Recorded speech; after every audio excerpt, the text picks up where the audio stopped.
Arpita Arya. Corona का खतरा अभी टला नहीं है, इसलिए बार बार हम आपसे अपील कर रहे हैं कि मास्क जरूर पहने। हमने इसके लिए एक मुहिम भी शुरू की है, #मास्क पहनो इंडिया। इसके माध्यम से हम आपसे अपील कर रहे हैं कि अनलॉक की प्रक्रिया तो शुरू हो गई है, लेकिन लापरवाही नहीं करनी है। दूसरी लहर तो थोड़ी कम हुई है, लेकिन तीसरी लहर का खतरा अभी भी सामने है। इसलिए मास्क लगाना बेहद जरूरी है, क्योंकि तीसरी लहर से लड़ाई में मास्क ही सबसे बड़ा हथियार है।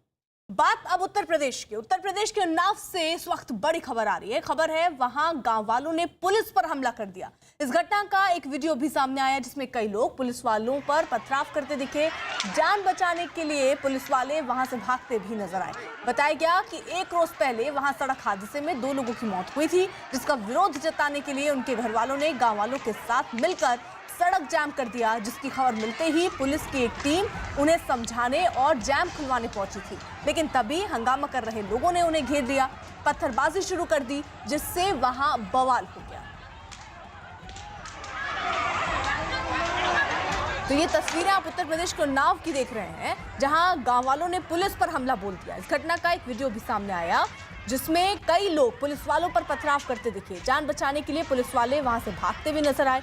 बताया गया एक रोज पहले वहां सड़क हादसे में 2 लोगों की मौत हुई थी, जिसका विरोध जताने के लिए उनके घर वालों ने गांव वालों के साथ मिलकर सड़क जाम कर दिया। अजीत हमारे सहयोगी और अपडेट के साथ जुड़ चुके हैं। अजीत, देखिए, बिल्कुल उन्नाव का ये मामला है, जहां ग्रामीणों ने पुलिस पर जमकर पथराव किया और पुलिस कर्मियों को भी चोटें आई हैं।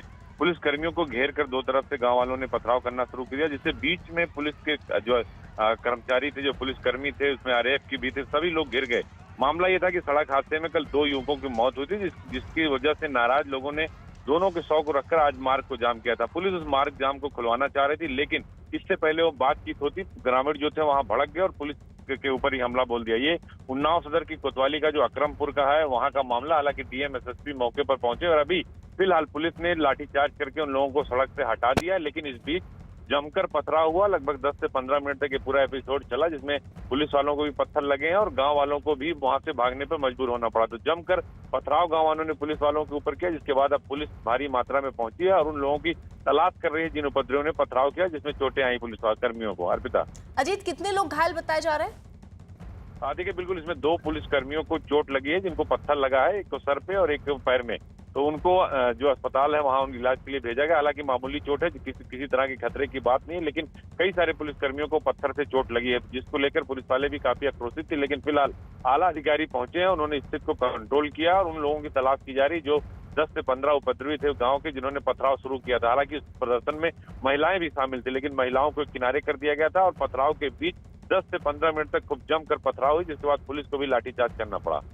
अजीत, ये घर वाले क्या कह रहे थे? क्या पुलिस ने अभी तक जो दुर्घटना घटी थी, सड़क हादसा हुआ था, 2 लोगों की मौत हुई थी, उस पर कोई एक्शन लिया था या नाराज थे ये गांव वाले, परिवार वाले?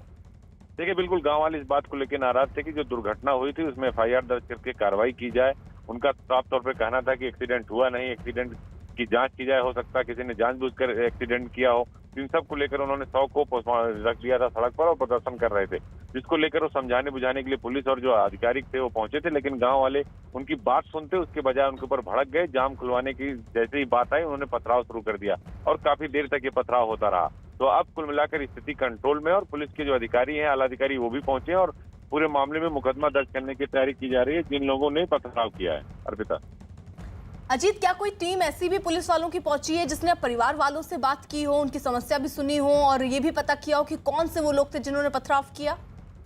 देखिए, बिल्कुल डीएम और डिप्टी एसपी पहुंचे थे, वो गांव वालों से बातचीत भी कर रहे थे, परिवार के लोगों से बातचीत कर रहे थे, लेकिन उसी बीच ये विवाद की स्थिति खड़ी हुई, जिसको लेकर कहीं ना कहीं अब ये विवाद बढ़ गया। लेकिन अभी भी बातचीत का सिलसिला परिजनों से जारी है कि इस पूरे मामले को शांत किया जाए। हालांकि जो भीड़ थी उसे तितर बितर कर दिया गया है। और ये तस्वीरें भी हम आपको दिखा दें उन्नाव की, जहां पर अब से थोड़ी देर पहले स्थिति ऐसी थी कि जो गांव वाले थे, परिवार वाले थे, वो जमकर पथराव करने पर आमादा हो गए। इस घटना का एक वीडियो भी सामने आया, कई लोग इसमें आपको दिख रहे होंगे जो पुलिस वालों पर पथराव कर रहे हैं।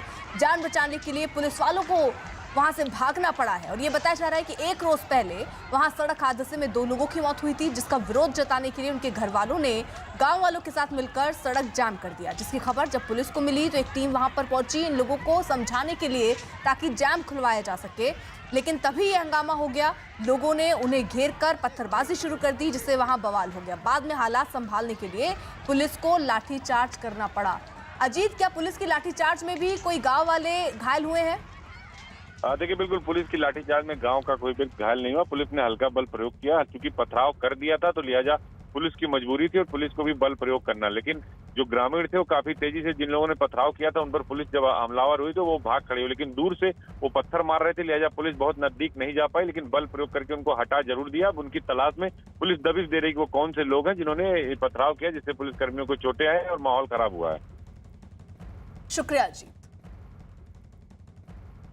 अब जरा बिहार के बगहा की एक तस्वीर आपको दिखा देते हैं। हैरान कर देने वाला ये वीडियो है, जिसमें वहां एक उफनती नदी में एक कार फंस गई। लोगों के हाथ पांव तब फूल गए जब थोड़ी ही देर में कार जो है वो पूरी तरह से डूब गई। उसके बाद उसमें सवार लोग कार की छत पर चढ़ गए। इस बीच वहां लोगों की भीड़ जमा हो गई। थोड़ी देर तक तो लोग कार की छत पर खड़े रहे, लेकिन बाद में वो लोग जान बचाने के लिए नदी में कूदते और तैरकर निकलने की कोशिश करते दिखाई दिए। बाद में तेज धार में फंसी कार नदी में बह गई।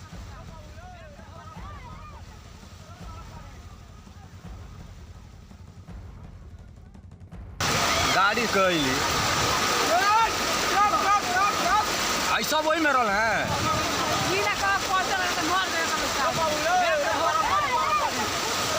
गाड़ी कैली ऐसा वही में रहल है।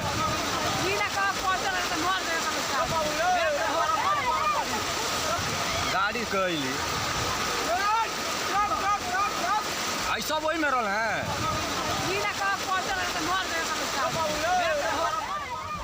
जरा ये 2 तस्वीरें आपको दिखा दें किस तरीके से पानी का बहाव बेहद तेज था। कार जो है वो रास्ते से जब गुजर रही थी तो वो संतुलन नहीं कार का बना और उसके बाद कार जो है जाकर फंस गई। उसके बाद पानी का स्तर भी बढ़ा, जिसकी वजह से कार डूबने जैसी नौबत आ गई। कार में जो लोग सवार थे, पहले उन्होंने अपनी जान कार की छत पर खड़े होकर अब बचाई। बाद में जब उन्हें ये दिखा कि कार भी जल्द ही डूब सकती है या पानी के तेज बहाव में बह सकती है, तो लोगों ने कूदकर अपनी जान बचाई है। तो ये तस्वीरें उस वक्त की जब लोगों के पास दूसरा कोई रास्ता नहीं बचा। हालांकि गांव वाले पूरी मदद के लिए रस्सी वगैरह का इंतजाम वहां पर करके उनको दिया, जिसके बाद लोगों ने ये कोशिश की कि कूदकर किसी तरह वो अपनी जान बचाए। फिलहाल गनीमत ये रही कि जो लोग भी इस कार में सवार थे सभी की जान बच गई, लेकिन इनकी थोड़ी सी लापरवाही कितनी खतरनाक हो सकती थी ये तस्वीरें बयां कर रही हैं। दरअसल एक सड़क जिसके ऊपर से पानी अब बहता हुआ नजर आ रहा था, बावजूद इसके गाड़ी निकालने की उस सड़क से कोशिश की गई। देखिए, यही वो सड़क जहां पर लोग खड़े भी दिख रहे होंगे, इसी रास्ते से गाड़ी निकालने की कोशिश हुई, जिसके बाद गाड़ी का संतुलन तेज बहाव में बना नहीं और कार जाके वहां पर फंस गई। उसके बाद कार सवार काफी देर तक जद्दोजहद करते रहे अपनी जान बचाने के लिए। बाद में जाकर बाल इनकी जान बची। गाड़ी कैली वहीं बिहार के बगहा में लगातार हो रही भारी बारिश की वजह से हालात बिगड़ गए। जल स्तर बढ़ने की वजह से नदी उफान पर है। बादल ऐसे झमाझम बरसे कि नदियों में पानी मुश्किल से दिख रहा था, मतलब वहां पर चारों तरफ पानी ही पानी नजर आ रहा था। नतीजा ये हुआ कि गांव के बीचों बीच नदी बहती दिखी, गांव के गांव टापू बनते दिखे। तस्वीरों को देखकर ये समझना मुश्किल हो गया कि जमीन कहाँ है और नदी कहाँ। पूरे इलाके में बाढ़ के हालात दिखे। पानी भरने की वजह से निचले इलाकों में बसे लोग अपने घरों को छोड़कर सुरक्षित जगहों पर जाने को मजबूर दिखे।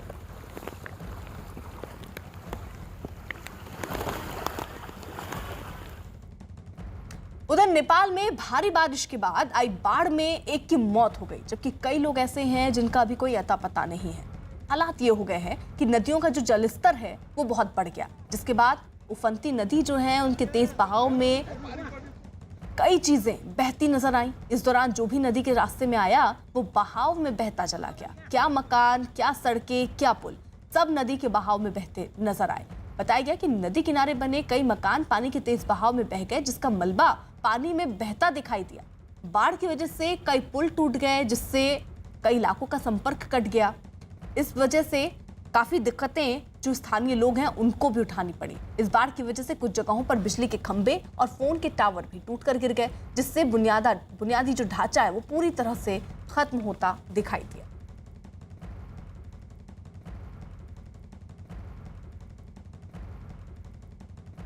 वहीं बिहार के बेतिया में 2 दिनों से हो रही बारिश की वजह से वहां बाढ़ के हालात बन गए। लगातार हो रही बारिश की वजह से पूरा जो इलाका है वो पानी में डूबा नजर आया।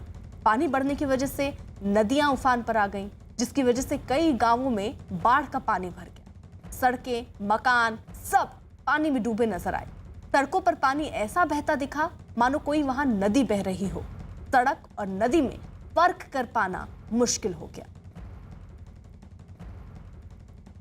48 घंटे से हो रही मूसलाधार बारिश का असर ऐसा है कि पूरा क्षेत्र जो है ये पश्चिम चंपारण जिला जो है वो जलमग्न हो गया है। और अभी मैं खड़ा हूँ लौरिया और नरकटियागंज पथ पे। आप देख सकते हैं कि ये इस पथ पे पानी किस रफ्तार से, ये सिकरहना नदी का पानी है जो किस रफ्तार से बह रही है रोड पे। आलम यह है कि इस पथ पर जाने वाली गाड़ी भी इस धार की चपेट में आ जा रहा है और पूरा क्षेत्र जो है वो जलमग्न हो चुका है। आगे अशोक स्तंभ है, अशोक स्तंभ भी पूरा डूब चुका है। आप देखिए पानी की रफ्तार कितनी तेज है और धार कितनी तेज है।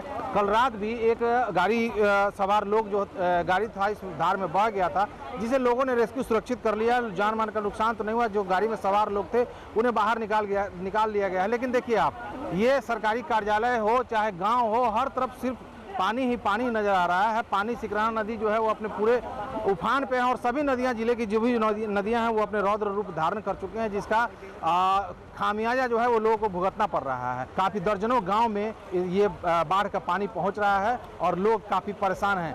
ये कह सकते हैं कि पश्चिम चंपारण पूरा जिला जो है अभी जलमग्न हो चुका है और जल प्रलय की आहट से ही सशंकित है। बिहार के बेतिया में 2 दिनों से रुक रुक कर हो रही बारिश अब आम लोगों के साथ साथ पुलिस वालों के लिए भी आफत का सबब बन गई। बारिश का पानी वहां एक थाने में भर गया, जिसके बाद पूरा थाना एक टापू की तरह नजर आया। पानी भरने की वजह से थाने में काम करने वाले पुलिस वालों को खासी मुश्किलों का सामना करना पड़ा। जहां तक नजर गई वहां तक सिर्फ और सिर्फ पानी ही पानी नजर आया। हालात इतने बिगड़ गए कि वहां पानी घुटनों तक भर गया, जिसकी वजह से पैदल चलना तक मुश्किल हो गया।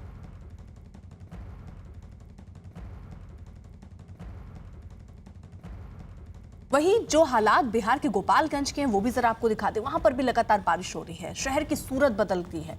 जिन सड़कों पर कभी तेज रफ्तार में गाड़ियां दौड़ा करती थीं, अब वहां पैदल चलना भी मुश्किल हो गया। हालात उस समय और बिगड़ गए जब वहां एक अस्पताल में पानी भरने की वजह से मरीजों की परेशानी और बढ़ गई। मरीजों का इमरजेंसी वार्ड तक पहुंचना मुश्किल हो गया। वहीं इस बारिश से किसानों के चेहरे पर खुशी नजर आई।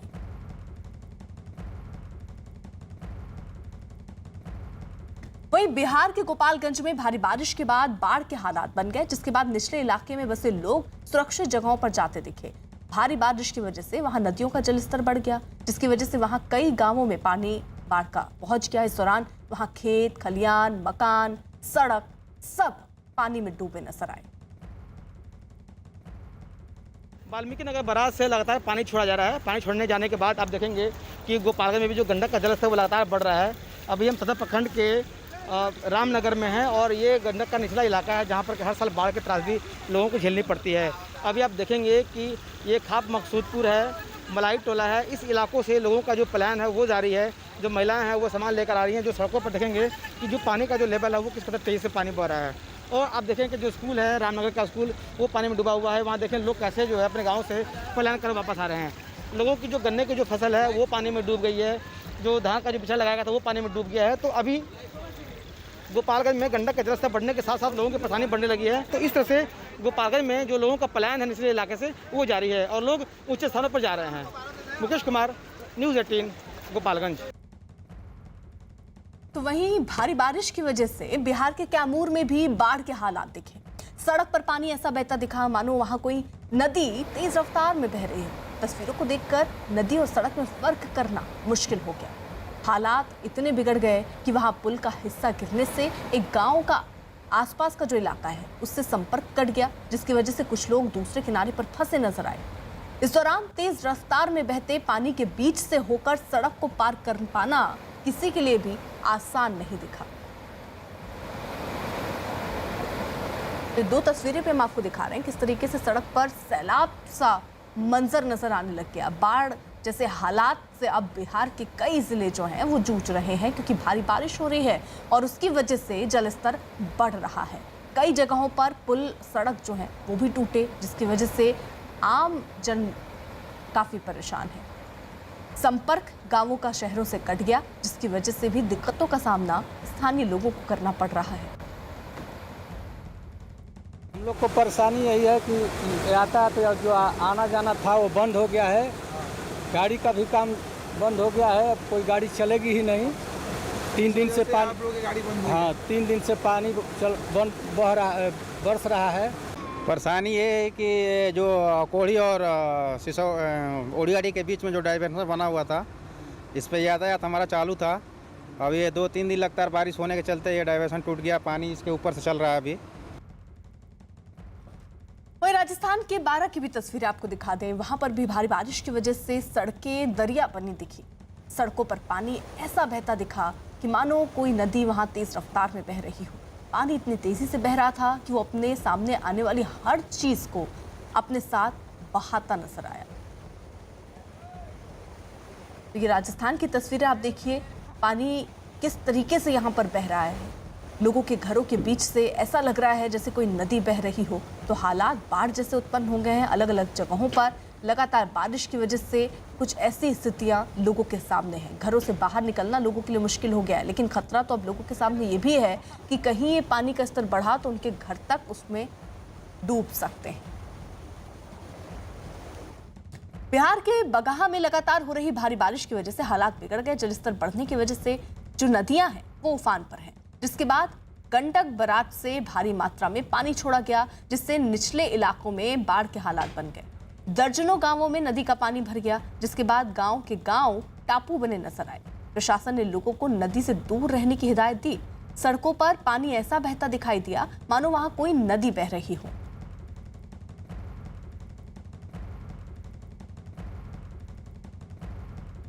वहीं बिहार के बगहा में लगातार हो रही भारी बारिश का असर वहां गांव के इलाकों में नजर आ रहा है। शहरों में भी इसका असर थोड़ा बहुत देखने को मिल रहा है। कई इलाकों में बाढ़ के हालात बन गए हैं। मकानों और सड़क पर पूरी तरह से पानी का कब्जा हो गया है। लोगों को अपने घरों में रहने के लिए मजबूर होना पड़ रहा है।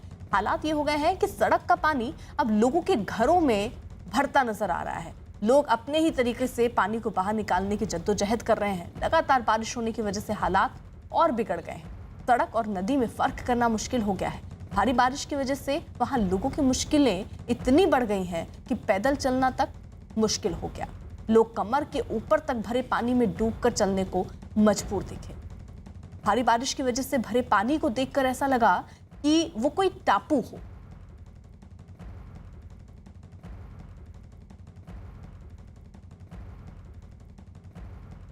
अब सीधा रुख कर लेते हैं आनंद नरसिम्हन का, क्योंकि वक्त है अखाड़ा का।